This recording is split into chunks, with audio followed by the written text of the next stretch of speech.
Retired United States Marine Corps Colonel Greg Kitchens, who worked underneath former Charleston County Sheriff Al Cannon, is now a Republican candidate for Charleston County Sheriff. I talk one-on-one with Greg for this edition of Quintin's Close-Ups. And if you haven't already, subscribe to my YouTube channel and like Quintin's Close-Ups on Facebook.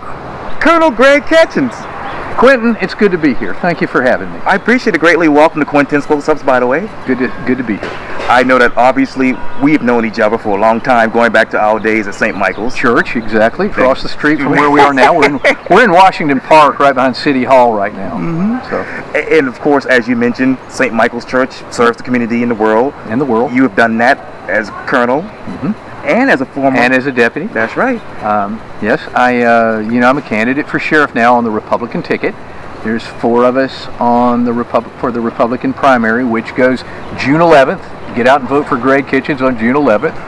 And I think I'm the only candidate that was a deputy under Al Cannon once upon a time.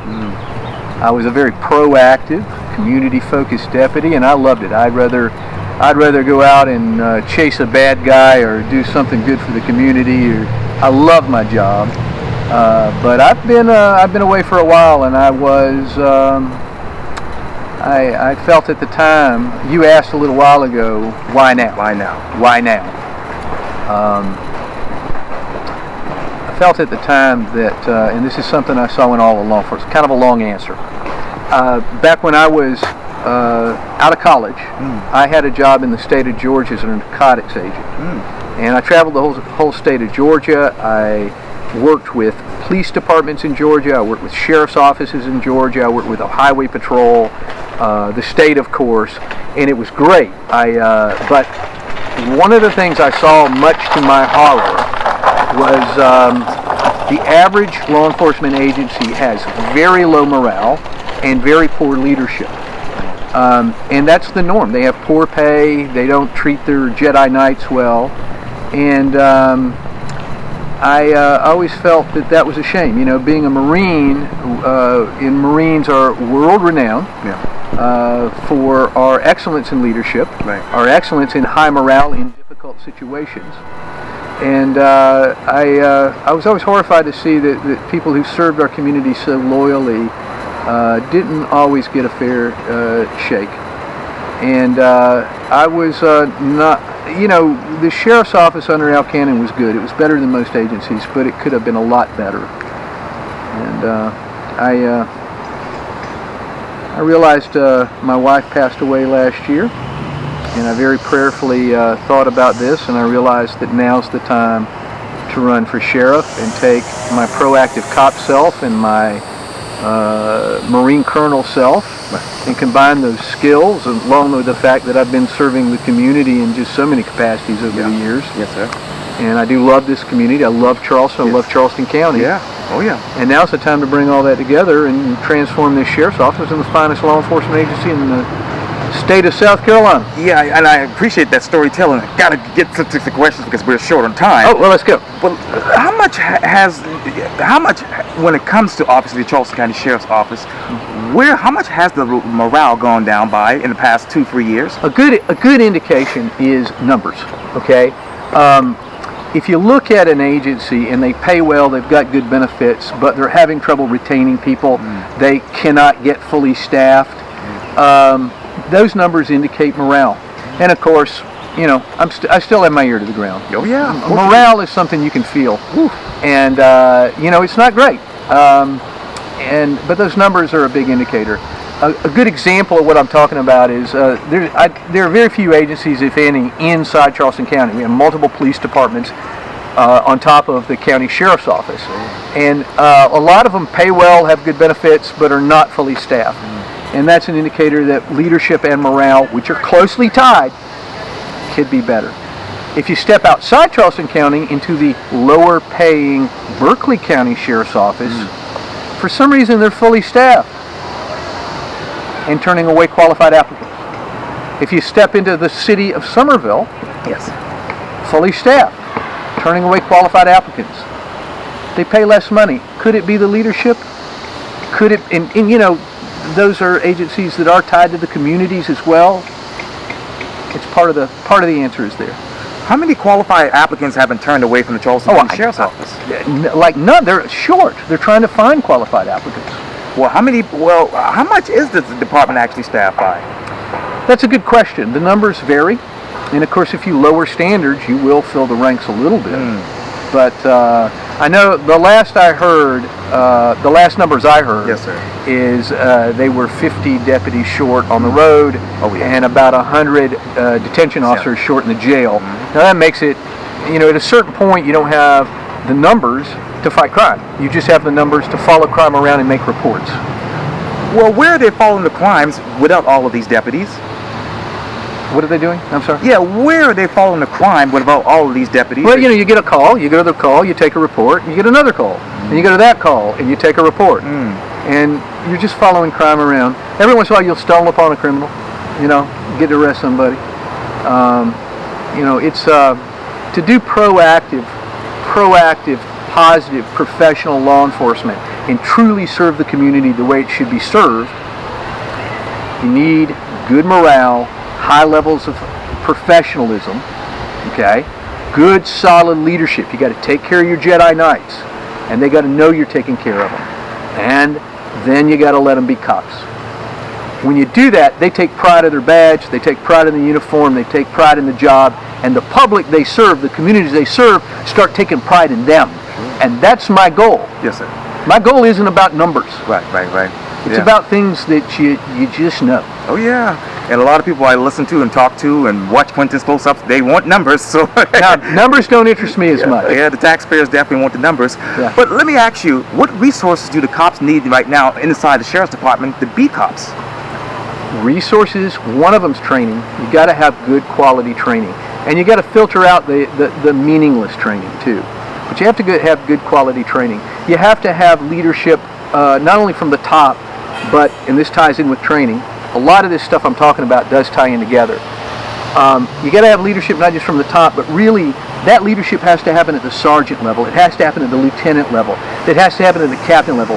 And those guys need to understand their leadership roles, okay, and how that affects the people that I demand they take care of and train. And we have to constantly look at training. When we have things going wrong, when we have a trend, we have to look at training to fix that. Is that making sense? Yeah, absolutely. Yeah. And like I said, I'm running out of time. Sure. But let me ask you this. You talk about that meaningless training. What would you replace that with? Good training. But good training, you gotta look at what's needed. What is needed? Here's an example. The police academy no longer teaches vehicle pursuit, right?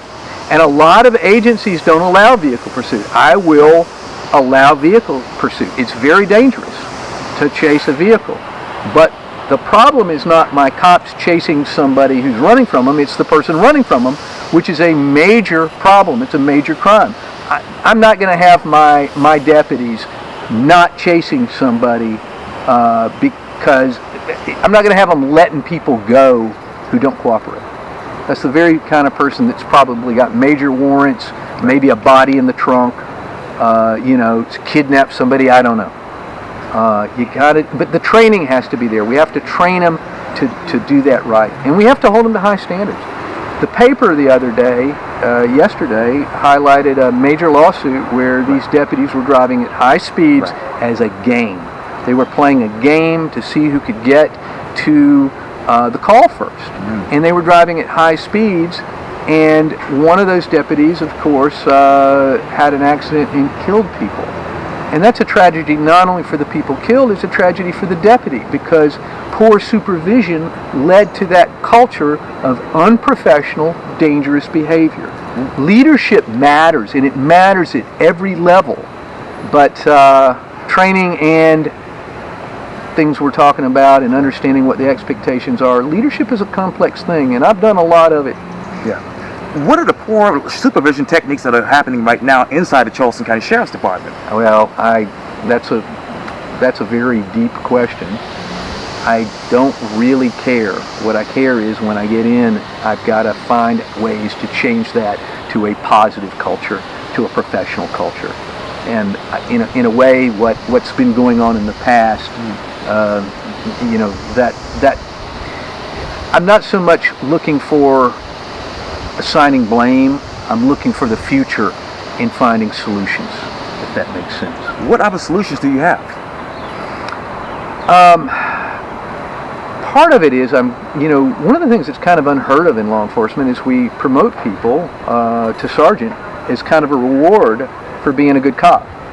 And I believe in promoting people based on their leadership potential, and then actually training them and teaching them and mentoring them to be leaders. Here's a good example. Most sergeants today, and this is law enforcement across the board, but it's certainly Charleston County, they review tapes of traffic stops, and they look for things that the police officer did wrong, and then they counsel them on the things they did wrong. Now, some of that has to always happen. But I believe in doing a more positive approach where my deputies are being evaluated on how are they impacting the community. Are they catching criminals? Do the people in the community know my deputy's name? Okay? Are they making a difference in that community? Are they lowering traffic problems? Are they making the streets safer? I want to know the good things my deputies are doing for that area that he's in charge of, and that's how I want him primarily evaluated. Yes, we got to tweak it with training and counseling when he's not doing the right thing, but that is a secondary job of his direct supervisor, not a primary job. But when you look around Charleston County, what areas do you want to help lower traffic problems in? Well, that is where the traffic problems are, and that can change, because if you start to fix a problem one place, your resources are being drawn there and they're not over here. That's a constant thing. And keep in mind, our primary area is the rural areas. Anywhere there's a city police department, that is the primary law enforcement agency for that city. And we are the secondary. We're the backup. And if we're doing our job, we're helping all of our police chiefs, all of our mayors have better, safer communities within Charleston County too. How do you hope to redistribute deputies to provide faster service and response times to the rural areas? Filling the ranks is one thing. So if I've got good leadership, other deputies hear about it. And I learned this. This is true when I was a deputy.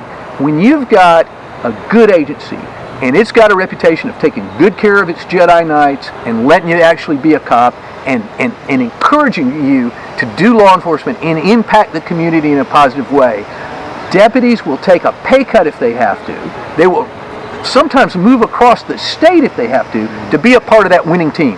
Winners want to belong to a winning team. And that's the key to filling the ranks. When you fill the ranks, you can be proactive.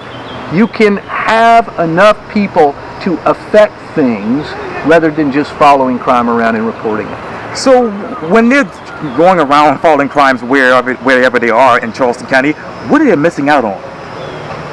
Where is the resources being redirected to? I believe in being proactive. I believe in always looking for opportunities to lean into it. When you have enough people, you have more time to actually study your areas, figure out where you need work. Like, you may find that there's a drug problem over here, so you start affecting your resources toward that. There may be a car break-in trend. And if you don't have enough deputies, you just follow the car breaking trend. If you have enough deputies, you set a trap for these guys and make some arrests. All right? Where are the trends right now that you want to focus on when you get into office? Drugs are always a problem. Drugs plague our neighborhoods bad. They hurt our young people. They hurt our old people. They hurt our very culture and quality of life.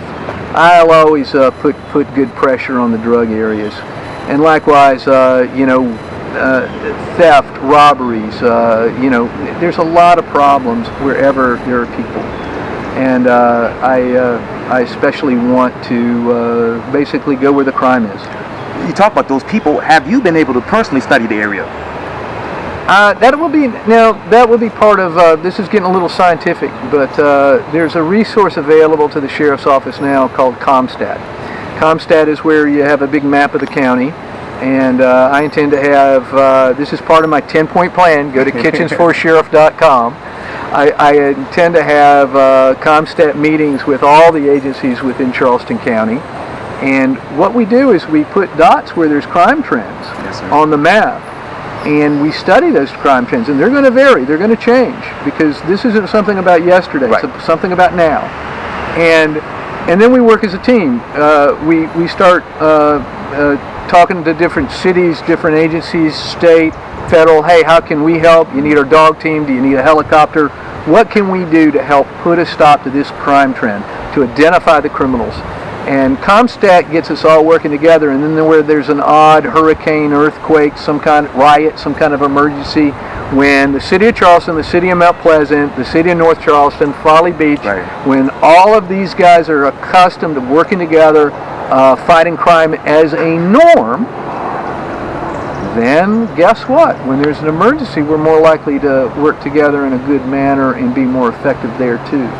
My plans as your sheriff will affect everybody for the good of it, to include criminals. Criminals will be safer with me because it's a lot safer to be in my jail to be out on the street if you're a criminal. Now, how exactly is the Charleston County Sheriff's Department fighting crime without doing it by the norm? I'm not following your question, Quintin. You talk about following the crime by the norm. Is that what the Charleston County Sheriff's Department is doing? What the sheriff's office is very short with low morale. All right. The details of how they're not doing things right are not readily apparent to people outside the agency. So I'm not going to speculate. I'll have a lot clearer vision on that once I'm your sheriff. Looking back to when you were in this Charleston County Sheriff's Department to now, what is the biggest difference?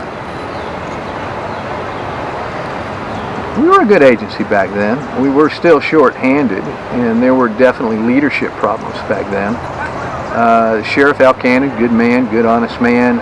He brought a lot of innovative ideas to the table. I think he built the sheriff's office very well.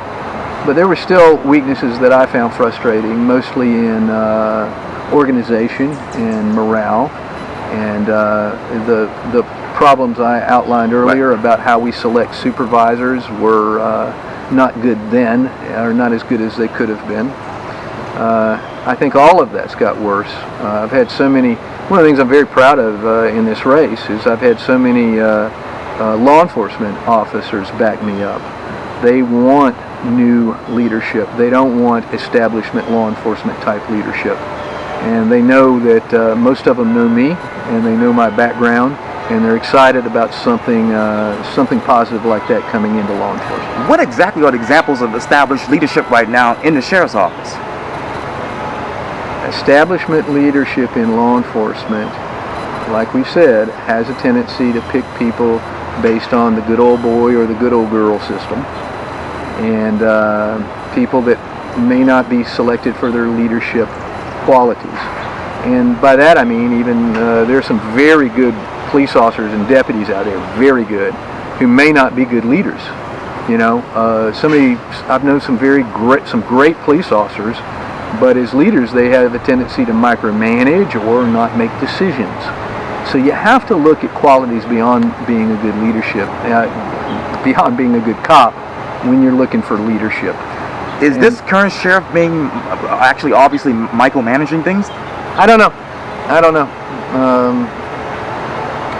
Like I say, I just know whatever's going on doesn't seem to be working. And I hope to get the current sheriff, Kristen Gratiano, and Quintin's close-ups to get her side of the story on things. Yeah, sure. But how do you hope to integrate the community policing concept into a rapidly growing county with the densely populated communities? Well, the community policing program that I'm talking about is all about, now keep in mind that my primary areas are the rural areas, the Ravenel, the Allendale, the McClellanville, the unincorporated areas of James Island, of Johns Island, you know, those are my primary areas. And especially in the bad areas where the crime is, the areas where we will patrol the most. Right. Because you go where the crime is. That's part of law enforcement. Too many sheriffs, too many police chiefs don't get that. They believe in being seen by the, I don't know. But I believe in going where the crime is and serving the communities that have the most victims. And you have to get to know your leadership. You have to know your resources. I mean, the homeless problem is a good example. The drug problem is a good example. You got to know your resources, because a lot of these problems, law enforcement is a piece of the solution, but the bigger solution has to be community involvement. If the community isn't interested in educating their children on the dangers of drugs, if the community is not interested in finding a place for the homeless, a way to rehabilitate some of the homeless, you know, mental health facilities. You know, you can't just rely on the law enforcement part as your only solution. When you do that, you're going to fail. But how many deputies would you pull to the side and put towards that to solve that? Oh, it's not to the side. It's all part of the team. It's all part of what we do every day. My deputies, while they're out there, and this is the advantage of being fully staffed with good people, you know, while they're out there, I'm not going to have a special team in charge of community policing. I'm going to have all of my deputies, all of my sergeants, all of my lieutenants. They're serving a community, and part of that is they have to be connected to that community they serve. One of the biggest happy moments for me as your sheriff is when I find out, when I go in the communities myself, and I'm talking to people, and I'm going to the churches, and I'm going to the barbecues, and they're saying, by the way, that Deputy Jones is doing a great job. We sure like her, or whatever. You know, when they know a deputy by name and they respect that deputy, that shit tells me that that deputy's involved in that community in ways other than just driving around patrolling. Well, when you talk about those communities, what are the top 10 crimes right now? Well, I don't know. That's a stat that's off my radar. That's no. I'll know more about that when I do the stats. What crimes are you hearing about? Well, you know, like I say, the drug problems are bad in this county. We have one of the ones that concerns me the most is, you know, we've had at least 2 drug overdoses in the jail since this sheriff's been sheriff. There were 180 drug overdose deaths inside Charleston County. This is from the Charleston County Coroner's Report. Right. There were 180 drug overdose deaths in Charleston County in 2020. Last year, in 2023, there were 239 drug overdose deaths. It's a problem that's getting worse. 75% of those deaths were connected to fentanyl, but 25% of them weren't. So blaming it on fentanyl, or you know, that's a red herring. There's always a cool, popular drug that's hurting our people, and right now it's fentanyl. A few years ago, it was you know, it was crack cocaine, and it was crystal meth, and it, you know, it's always something. But this fentanyl is not only devastating toward our quality of life, it's devastating toward life itself. Very dangerous. What is the quality of life now under this Charleston County Sheriff's Department leadership? It doesn't seem to be very good. I tell you, the current sheriff is a perfectly nice person. I've met her, and most people think she is just a nice, decent person, and I agree. But she doesn't seem all that interested in crime. What do you think she's interested in? I don't know, but I'm offering something different. Whatever it is, it doesn't seem to be working. And I know you talk about, obviously, the lack of deputies right now. So how many full-time employees are actually employed by this agency? Right now, like I said earlier, Quintin, I don't know what the exact numbers are. Do you know how many full-time sworn deputies and detention deputies there are? We should have about 300 of each. I don't know the exact numbers for being fully staffed, but I'll know that when I'm sheriff, and I'll be filling to that, and maybe even trying to get county council to cut budget to expand it, if needed. Well, when it comes to the budget, what would you cut out? I plan to spend the budget wisely. I'm very cheap with other people's money, whether it's money donated to my campaign, kitchensforsheriff.com, or whether it's money that the taxpayers are paying. I'm very cheap with it. I'll spend it where it needs to be. Pay for our deputies, pay for our detention offers, quality, you know, we got to have good equipment. You know, we've got to have good equipment. It doesn't have to be pretty equipment, but it has to be good equipment. In that budget, what would you set aside to take care and stop fentanyl from coming to Charleston County? Well, that's not a budget issue. That is a law enforcement issue. And we have resources, and it's a matter of, once again, doing my best to get fully staffed with professional quality people so I can put pressure on those crime problems. What is the current retention rate for qualified and trained personnel? I don't know the stats on that, Quintin. How do you improve, if you get up into office, the career ladder so that they can compete with surrounding agencies and the private agency?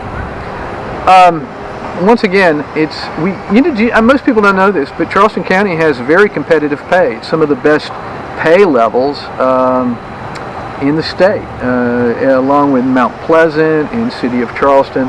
Yet those agencies are short people, and that's just an indicator. It really is leadership's the number one reason. People don't go into law enforcement for money. Nobody does that. We go into law enforcement because the good Lord put us here on earth with a warrior heart and a desire to protect the weak and take care of others. And very few people have that heart, and those that do, some of them aren't qualified. Some of them aren't a good fit for law enforcement still. But when you do find a good person, a good person who fills those things and has that heart and has those qualities for law enforcement, you got to train them. You got to hold them to high expectations. You got to take care of them. You got to take good care of them. That's where we make the difference. Well, how can we expect to hold you accountable? That's easy. You know, one of the things I love about being sheriff is I work directly for the people. I'm here elected by the people, for the people, of the people. And the people and the Constitution and our rule of law are what I'm all about. But we got to have common sense in there too. But let me answer your question. It's all about, if I'm not doing a good job, people vote me out. Yeah. Okay? Yeah. Which is, I don't think the current sheriff's doing a good job, and I think in November she's going to get voted out and I'm going to be your new sheriff. That's how that works. And frankly, if I can't make a difference, if I get in there and fail, and I won't, I'm a Marine, I only know excellence, and I know how to get there. But if I were to not be able to get our sheriff's office to a level that I consider acceptable, I won't run for re-election. I'm going to get out of the way and let somebody else give it a shot. Well, I know you mentioned that earlier, but for time-wise, let me go to the next question. In what way will you establish a cost-effective, fair, and transparent hiring to rehiring retention process? Say all that again. In what way will you establish a cost-effective, fair, and transparent hiring and rehiring or retiring for personnel professional process? That's an interesting question.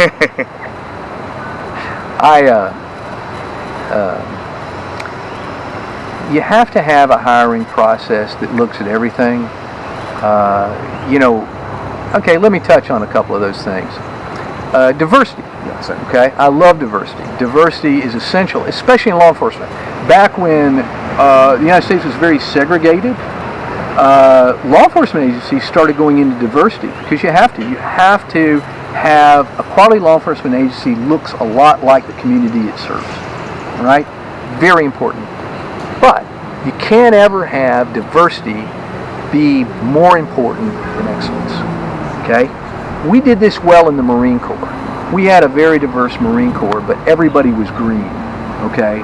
And we didn't see color, we didn't see gender, we didn't see those things in the Marine Corps. We saw Marines, we saw the rank on their collar, we saw the job they did. And that's how we judged each other, and that's how we took care of each other. When you elevate diversity, when you start saying you need a certain percentage of a minority in your ranks to show the world that you're cool on diversity, that's the wrong answer. Diversity is only a virtue when it's teamed with good leadership and fair hiring practices. And in fair hiring practices, excellence is always higher than diversity. Now, what I mean by that, I've got 3 candidates, and one of them is in a minority status. They're all great. Guess who's going to get the pick? The minority status, right? I need more of those. But if the minority person is not as good as the other guys, I'm not going to promote that person. I'm not going to hire that person. I want good people. And I also prefer people with military backgrounds, and I prefer people who are local, who understand this culture.